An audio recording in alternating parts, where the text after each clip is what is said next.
कौन था वो राजा जिसने श्री कृष्ण को 18 बार हराया? कैसे 14 दिन की लड़ाई के बाद भीम ने किया उसका वध? आज यह सारी बातें जानेंगे इस वीडियो के माध्यम से, इसीलिए इस वीडियो में अंत तक जरूर बने रहें। जरासंध गिरिव्रज पर शासन करता था। वह बहुत महान योद्धा था। जरासंध ने श्री कृष्ण पर 18 बार आक्रमण किया था, लेकिन हर बार श्री कृष्ण ने उसे छोड़ा ताकि वह दुष्टों को एकत्र कर सके, जिससे वह सबको खत्म कर सके। भीम ने 14 दिन की लड़ाई के बाद जरासंध का वध किया। भगवान श्री कृष्ण जो भी करते थे उसके पीछे एक उद्देश्य होता था। महाभारत में भी कई कहानियां हैं जहां लोगों को भगवान श्री कृष्ण के काम समझ नहीं आए, लेकिन बाद में लोगों को समझ में आया कि श्री कृष्ण क्या सोच रहे थे। ऐसी ही एक कहानी जरासंध को लेकर भी है। जरासंध श्री कृष्ण के मामा कंस का ससुर था, इस नाते वह उनकी हर संभव मदद किया करता था। श्री कृष्ण द्वारा कंस का वध किए जाने के बाद उनको सबसे ज्यादा किसी ने परेशान किया तो वह जरासंध। उसने श्री कृष्ण और बलराम को मारने के लिए मथुरा पर 18 बार आक्रमण किया। जरासंध जब भी श्री कृष्ण पर आक्रमण करता उसे हार का मुंह देखना पड़ता, लेकिन वह फिर सेना जुटाता और ऐसे राजाओं को अपने साथ जोड़ता जो श्री कृष्ण के खिलाफ थे। उसके बाद वह फिर हमला बोल देता। हर बार श्री कृष्ण पूरी सेना को मार देते, लेकिन जरासंध को छोड़ देते। कृष्ण के बड़े भाई बलराम को यह बात अजीब लगती। आखिर में एक युद्ध के बाद बलराम से रहा नहीं गया और उन्होंने श्री कृष्ण से पूछ ही लिया। बार बार जरासंध हारने के बाद पृथ्वी के कोने कोने से दुष्टों को अपने साथ जोड़ता है और हम पर आक्रमण कर देता है, और तुम पूरी सेना को मार देते हो लेकिन असली अपराधी को छोड़ देते हो। आखिर ऐसा क्यों? तब श्री कृष्ण ने हंसते हुए बलराम को समझाया, हे भ्राताश्री, मैं जरासंध को बार बार जानबूझकर इसलिए छोड़ देता हूँ ताकि वह जरासंध पूरी पृथ्वी से दुष्टों को अपने साथ जोड़े और मेरे खिलाफ युद्ध छेड़ता रहे, ताकि मैं आसानी से एक ही जगह रहकर धरती के सभी दुष्टों को मार सकूं। नहीं तो मुझे इन दुष्टों को मारने के लिए पूरी पृथ्वी का चक्कर लगाना पड़ता। दुष्टों के संहार का मेरा यह काम जरासंध ने बहुत आसान कर दिया है। श्री कृष्ण ने कहा, जब सभी दुष्टों को मार लूंगा तो सबसे आखिर में इसे भी खत्म ही कर दूंगा। चिंता ना करो भ्राताश्री। तो अब आइए इस वीडियो में थोड़ा सा और आगे बढ़ते हैं और सबसे पहले जानते हैं जरासंध के जन्म की कहानी। जरासंध के जन्म की कहानी भी बड़ी दिलचस्प थी। वह मगध के राजा बृहद्रथ का पुत्र था। बृहद्रथ की 2 पत्नियां थीं। दोनों की कोई संतान नहीं थी और इससे बृहद्रथ को बहुत दुख होता था। वह अपना राज्य छोड़कर वन में तपस्या के लिए चले गए। साथ में दोनों पत्नियां भी गईं, जो जुड़वा बहनें थीं। वन में उनकी भेंट एक ऋषि से हुई, जो उनकी भक्ति से इतने प्रसन्न हुए कि उन्होंने बृहद्रथ को इस आशीर्वाद के साथ एक मायावी आम दिया कि जब उनकी पत्नी इसे खाएगी तो उसे पुत्र होगा। राजा एक सीधे साधे और न्यायप्रिय व्यक्ति थे। उन्होंने फल को 2 बराबर भागों में काटा और अपनी दोनों प्रिय रानियों को एक एक टुकड़ा दे दिया। आम खाने के बाद राजा की दोनों पत्नियां गर्भवती हो गईं, लेकिन बच्चों के जन्म के बाद राजा की खुशी डर में बदल गई।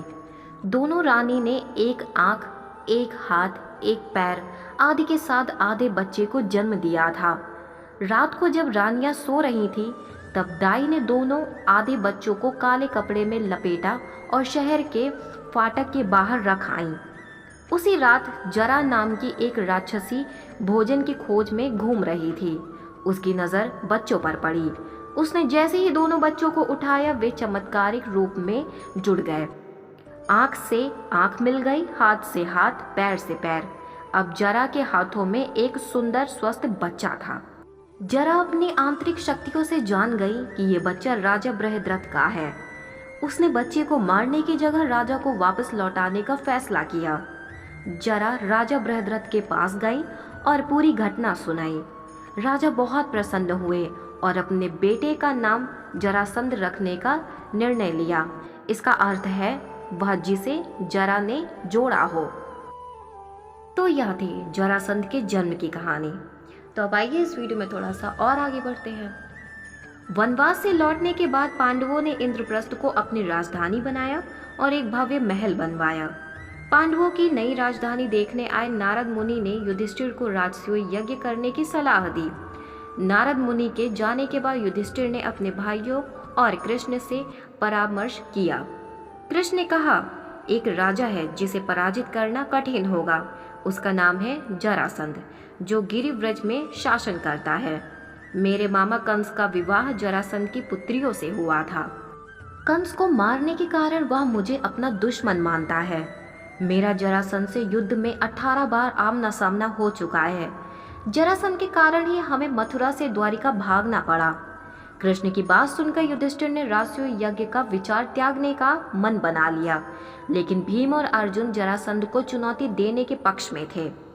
आखिरकार मन न होने के बावजूद युधिष्ठिर उनकी बात मान गए।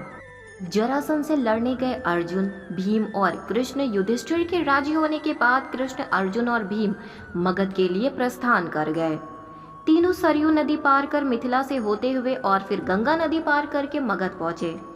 जरासंध की राजधानी में पहुंचने से पहले उन्होंने स्नातकों की तरह वेश धारण किया, अर्थात ब्राह्मण छात्र जिन्होंने अभी अभी अपनी शिक्षा पूरी की है। नगरवासियों ने उन्हें देखा और आश्चर्य से एक दूसरे से फुसफुसाए कि न जाने ये कौन है। छद्म वेशधारी पांडव और कृष्ण ने जरासंध के महल में प्रवेश मुख्य द्वार से नहीं बल्कि चतुराई से दीवार फांद कर किया। अंदर आकर उन्होंने राजा से मिलने की मांग की। जरासंध अपनी प्रार्थना में डूबा था, पर उसने अतिथियों को जलपान कराने का निर्देश दिया और उनसे प्रतीक्षा करने का अनुरोध किया। अतिथियों ने जलपान से इनकार कर दिया और अधीरता से उसकी प्रतीक्षा करने लगे। जरासंध आधी रात के बाद अपनी पूजा से उठा और तीनों को देखकर सवाल किया, तुम्हारे शरीर छात्रों और पुजारियों की तरह नरम नहीं लगते। तुम्हारे कंधों पर धनुष के भार के चिन्ह हैं। तुम तो अस्त्र चलाने वाले लोग लगते हो। आखिर तुम तीनों हो कौन? इस पर कृष्ण ने कहा, वास्तव में हम तुम्हारे शत्रु हैं। मैं कृष्ण हूँ और ये पांडव भाई अर्जुन और भीम हैं। हम तुम्हें चुनौती देते हैं। तुम हम में से जिससे चाहो लड़ सकते हो। जरासंध ने उनकी ओर तिरस्कार से देखा और उपहास उड़ाते हुए कहा, मैं तुम्हें पहले ही 18 बार पराजित कर चुका हूँ और अब तुम्हारे साथ फिर लड़ने के लिए तैयार नहीं हूँ। अर्जुन अभी एक बालक की तरह दिखता है। केवल भीम ही इतना बड़ा और शक्तिशाली है कि मुझसे मुकाबला कर सकता है। मैं उसी से युद्ध करूंगा। भीम और जरासंध के बीच मल्ल युद्ध शुरू हो गया। दोनों ने एक दूसरे को आंका। भीम ने जरासंध पर छलांग लगाई और उसे चित करने का प्रयास किया, लेकिन वह आसानी से बच गया। दिन रात की परवाह किए बिना दोनों 14 दिन तक लड़े। फिर भीम ने बाजी मारनी शुरू कर दी थी। जैसे ही जरासंध थकने लगा, भीम ने उसे हवा में उठा लिया और 100 बार घुमाकर जमीन पर पटक दिया। इसके बाद भीम ने उसे फिर पकड़ा और उसके पैरों को तब तक जोर से खींचता रहा जब तक कि जरासंध के शरीर के 2 हिस्से नहीं हो गए। कृष्ण और अर्जुन ने आश्चर्य से देखा कि राजा बीच से 2 भागों में बट गया था। हालांकि दोनों हिस्से चमत्कारिक रूप से एक दूसरे की ओर वापस खींचे। रक्त, त्वचा और मांसपेशियां मिलकर फिर एक हो गए और जरासंध फिर खड़ा हुआ। भीम ने इस तरह किया जरासंध का वध। कृष्ण यह देख पूरा मामला समझ गए। उन्होंने पास के पेड़ से एक पत्ता तोड़ा। भीम का ध्यान आकर्षित करके उन्होंने पत्ते को 2 भागों में फाड़ा और दोनों टुकड़ों को विपरीत दिशाओं में फेंक दिया। भीम समझ गए कि कृष्ण उसे क्या बताना चाह रहे हैं। अपनी सारी शक्ति इकट्ठा कर वह एक बार फिर जरासंध पर टूट पड़े। भीम ने उसके पैर पकड़े और उसे बीच से फाड़ दिया। फिर जरासंध के खंडित शरीर के दोनों हिस्सों को एक दूसरे से जितना संभव हो सके दूर फेंक दिया। उसके शरीर के दोनों हिस्से थोड़ी देर के लिए तड़पे और फिर ठंडे हो गए। इस तरह सबसे शक्तिशाली राजा जरासंध की मृत्यु हुई। तो अब आइए जानते हैं इस वीडियो के माध्यम से एक और बात। अगर जरासंध इस महाभारत के युद्ध में होता तो क्या होता? जरासंध अगर महाभारत के युद्ध में होता तो इसका परिणाम कुछ और हो सकता था, लेकिन श्री कृष्ण जानते थे कि महाभारत का युद्ध होना है, इसीलिए उन्होंने महान योद्धाओं में एक जरासंध को भी खत्म करने की युक्ति सोच ली थी, क्योंकि जरासंध को किसी और तरीके से नहीं मारा जा सकता था, क्योंकि दो टुकड़ों में होने के बाद भी वह जुड़कर जिंदा हो जाता था। इसीलिए विपरीत दिशा में फेंके जाने के कारण उसके शरीर के टुकड़े फिर से जुड़ नहीं पाए। तो यह थी जरासंध के जन्म से लेकर के मृत्यु तक की कहानी। तो अब यह वीडियो यहीं समाप्त होती है। उम्मीद है आप सभी को यह वीडियो पसंद आई होगी। वैसे अगर हमारी वीडियो से जुड़े आपके कुछ सवाल हैं तो वो आप हमें नीचे दिए गए कमेंट बॉक्स से बताएं। हम आप तक सही जानकारी पहुंचाने का प्रयास करते रहेंगे। वीडियो को लाइक और शेयर ज़रूर करें और ऐसी ही वीडियोस के लिए हमारे चैनल को ज़रूर सब्सक्राइब करें। अब मिलते हैं किसी नई जानकारी के साथ, तब तक के लिए राधे राधे।